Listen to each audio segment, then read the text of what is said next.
hey, I had 15 minutes with our state biologist.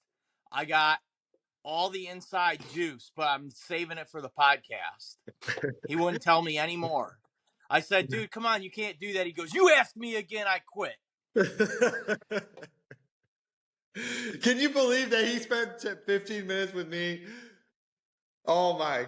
Hey, all the bitching and crying on Facebook and all the comments, and like all you have to do is go up there and you can like talk to the head guy somehow. You just walk in, take a number. I was looking around, like, am I even supposed to be here? Like this, like, how am I the one that's supposed to save the state of Michigan? But there I was, and I seized the moment. So you just went to the office? No, like Josh, the non-typical. You were in on that text message. He wanted everyone to go to the state of Michigan there for. They have like these monthly meetings, and people can basically. That's where they officially get their comments. Like so, like all the bitching and crying on Facebook, that does nothing. Like really, all you guys got to do is go up there and talk to these guys. It's almost like a union meeting. You just go in there and the whole NRC board's there, like half the DNR's there, and you can just talk to all of them. And that's what they want. They want people to go in there and just because they don't know how to fix the state, or they do. What I've got from them is they don't even really know nothing's that bad, or it really ain't that bad. It's just bad to like the hardcore deer hunters, right? But you could go in there and you could just talk to them. And then they have like, you can basically, you could talk to them officially, and then they sit there and they all look at you and they take notes and all this. But anyway, so he organized a thing. There was a bunch of us, or a few of us showed up. Michigan Wild Podcast, Nate was up there, Non-Typical, and a couple other guys I met, Whitetail Roots. And but yeah, we're in there during the meetings, and then during one of the breaks, I was standing there, and Chad was floating around, and all of a sudden, me and him got to talking, and I got a pretty good conversation out of him. Yeah, I like Chad a lot. I don't know if you got that vibe. Yeah, no, I like him a lot, and the NRC likes him, and all the people in the meeting liked him. So, but basically, yeah, I talked to him. I asked him about APRs, and I asked him about $1, and basically what he told me is the $1 was gonna get put in front of the NRC board. I think it was last year, but they can't change. So like when you get a deer combination in the state of Michigan, they can't change that where it just says a buck and a doe without going through some legislation. So it was actually getting talked up. Like it was getting talked by the NRC and the DNR were all talking about doing a $1. It was a very serious thing, but they actually couldn't present it in front of the NRC because they had to change the law. So I think either later this year or early next year, that's going to be changed. So the possibility of a $1 is very possible. And when I talked to Chad, when I brought up $1, he got very excited. He said, $1, you know, they really like that in Indiana. And he implemented that in Indiana. And a lot of people say that Chad saved Indiana, and it has Indiana turned around as a comeback state. So Chad is for $1, and he's also in. As soon as that law's changed, it's from what I gathered, it sounds like the DNR is going to put that in front of the NRC. And he told me the NRC would probably sign it. I think that's what he said. It was a lot of words that went, but it was something like that. That seemed to, and I asked him about APRs, and his exact quote was APRs are easy. So that means he said he can implement statewide APRs easy, and he's into that too. And basically what they need people to do is the NRC board, they don't even know like what the problem is. It's like, it's kind of crazy that like you hear all this complaining, and then I show up there. There was only 4 or 5 of us. So you hear all this complaining all the time. And you think if people really cared, they'd show up. And then all of a sudden I don't even really care. I kind of like $2. I'm up for either one, but I'm up to having a a $1 or an APR, I'm up for either of that too. I think it'd be sweet. And all of a sudden I'm standing there telling the head of the DNR that, like, it's like, it just kind of like, I don't even think they really know what people want. So, like, honestly, if you guys are listening, if you guys want APRs or $1, just go to them meetings and tell them guys that that's what you want. And that's what Chad told me, wants people to do. Show force. They just need suggestions. So it's like, that's their official thing. Like, their official thing isn't comments on Facebook. Their official thing is like, you go to Lansing on this day and then you stand in front of a mic and say, I want this, this, and this. And if they get enough people going, I want this, this, and this, then that's what they're going to do. It's not this grand conspiracy. It's just, they need to know what you guys want. As far as like the DMI stuff went haywire with that.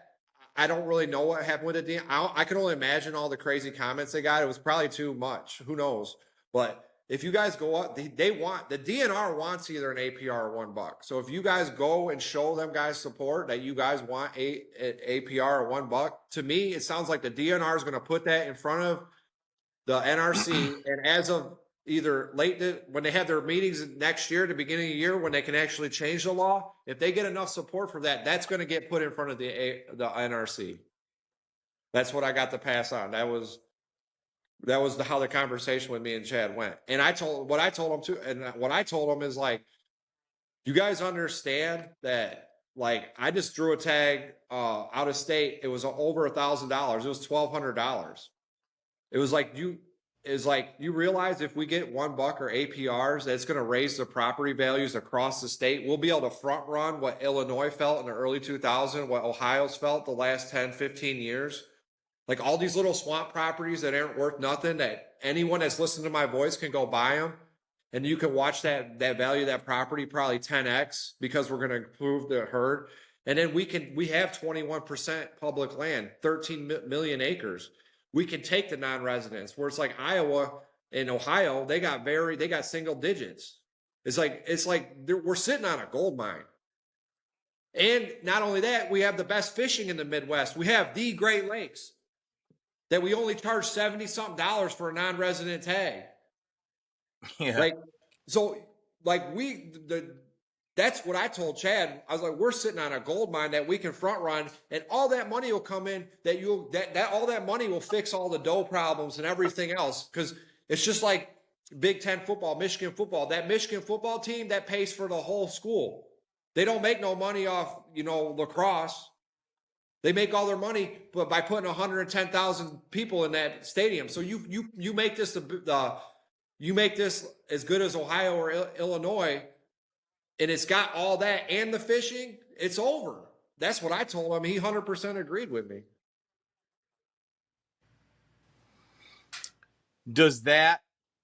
Two questions. Would you rather live in a trophy state or an opportunity state?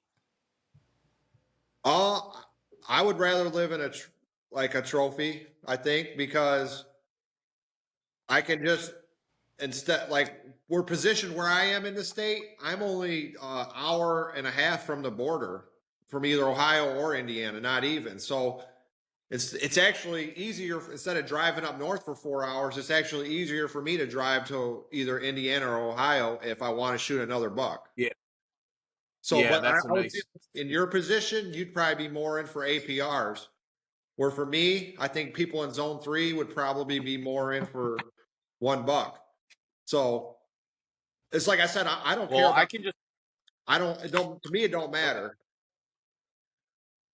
Yeah, I guess my point is that APRs, I think, can increase your trophy quality while not taking anything away from you being an opportunity state, whereas $1 definitely increases your trophy opportunity, but it definitely takes away from the opportunity portion of it. And I can only speak from what I've seen personally, but I relocated to an APR zone and hunt in an APR zone.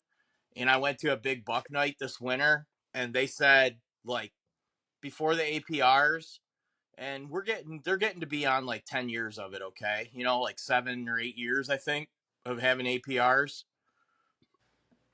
They said before APRs at that big buck night, the winning deer might be like 115 inches, for bow, and Yeah. maybe they might get a 120, or it could be a 110. But you'll have deers winning the big buck night that'd be like between 110 and 120. And now the deer that are winning those big buck nights are between 150 and 170. And Yeah. that's because of APRs. So I've just seen huge improvement with protecting those year and a half and some of those 2.5-year-old bucks. And I don't know, like you said, we just have a ton of landscape and things are really thick. We can hold a lot of deer, right? So I love APR. If they were going to implement 1 buck, um, I'd probably I'd rather not have it happen, but also I'm not just going to like totally melt down and freak out. I understand there's going to be bigger age class deer around, but I just wonder how it changes the dynamic and the culture of our state and everything. I totally agree with you with the land value and all that. I'm right there, 100% agree with you on that. It changes the landscape, but I'd love to see. I think a statewide APR would help out so much right now, only because like I've personally experienced such incredibly positive. Like I am very happy with the quality of deer that are around me in my area, and from the only differential from that in other parts of the state where people aren't real happy is the APR. I guess my official stance on it, I told it to Whitetail Roots when I was there, is I would like to see a statewide APR for like 4 years and then have it like re-voted. Like if people want the 1 buck Agree. after that, Agree. that's how I want to do it. Agree. I think Whitetail Roots actually proposed a 1 buck with an APR on the 1 buck. So he was going for the mega buck. So that this tells you guys, if you guys want to influence the DNR, the NRC, I didn't even really I was thinking there'd be all these hunters wanting to go up there, and all of a sudden I'm like one of only 4 guys up there talking to Chad Stewart. It kind of blew my Yeah. mind. It made me think that that they don't even know. They're just regular people. They don't know. So whatever, if you guys want that 1 buck or APR, you listen. Chad is there. Chad might not be there forever. This DNR that is listening and want this stuff, they're there right now. So you need to take your butt to Lansing and tell these people what you want. Your opportunities right now. So I'm gonna leave it at So that. And I got some more news too. let's maybe let's maybe organize. Yeah, I know Josh, and I've been talking with Josh recently. He's going to come on the podcast here pretty soon, so it'll be timely. But we can make some waves, and we could organize a gathering. You know what I mean? We could go collectively as a group. We could all get together and go there one day. But yeah, sounds good to me. Just let me know. I'll be there. I only live like an hour from Lansing, so it's easy peasy for me. Um, Yeah, it's a day trip for me, but it sounds like it needs to happen. I got some more news too. I want to touch on some more of the series. So wolves has been a big issue. I've been asked to talk about wolves on the podcast. We have talked about wolves. I talked to the head lobbyist that fights against the anti-hunters for trapping and predator control while I was there. Very encouraging news came out of that. I don't know if you guys know this, but they approved being able to hunt wolves in Michigan. It's been approved by the state and it's been sent to the federal. What I was told was it's expected to be okayed federally and sent back to the state of Michigan. So at that point, after it gets approved federally, go ahead. After it gets approved federally, it's coming back to the state of Michigan, and the DNR already has a hunting and trapping season already ready to go. And they're going to put that in front of the NRC. And I was told that the NRC is going to sign that stuff. Nothing's positive, but that's what the expectation is.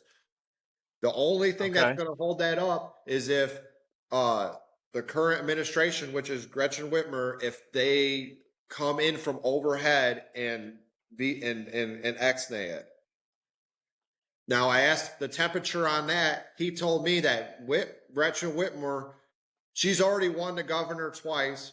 She's already preparing to go to D.C. She has bigger plans. So the expectation is that she doesn't want, it's a really hot button touch, and she's really trying to be more moderate, and it's expected for her to not pounce on that and not deal with it and let the state do their thing. That's what his but you don't know. You never know. So that's the Wolf report. So I got that report I too. could see that. Right?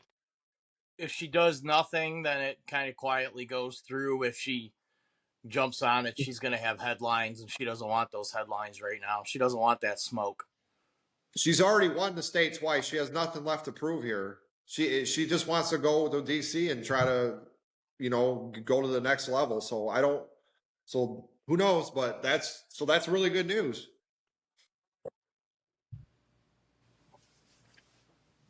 That's above beyond good news. That's great news. I mean, we've been asking for this. So the things that we've been asking for are, I thought everything was doom and gloom when I was online this week, Joe. You're telling me everything's good? Well, dude, everything's been good the whole time. It's just, hey, what did I tell you guys last May?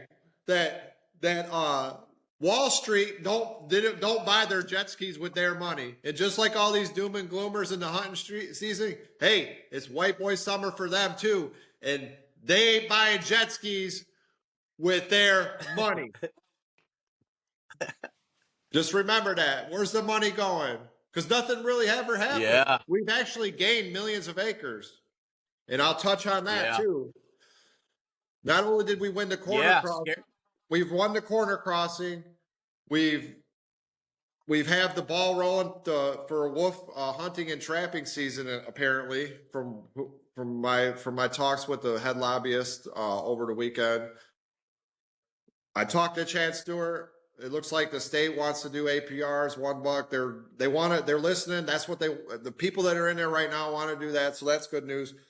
And then as far as like the land transfer stuff, there's a lot of stuff going on about that. We have become conscious that we will never decrease efforts towards attempting to be better. We understand that if we aren't growing, we are dying. We simply refuse to accept status quo. We will continue to gain education through experience, and when we kill that buck of a lifetime, there will have been nothing accidental about it. Be surgical.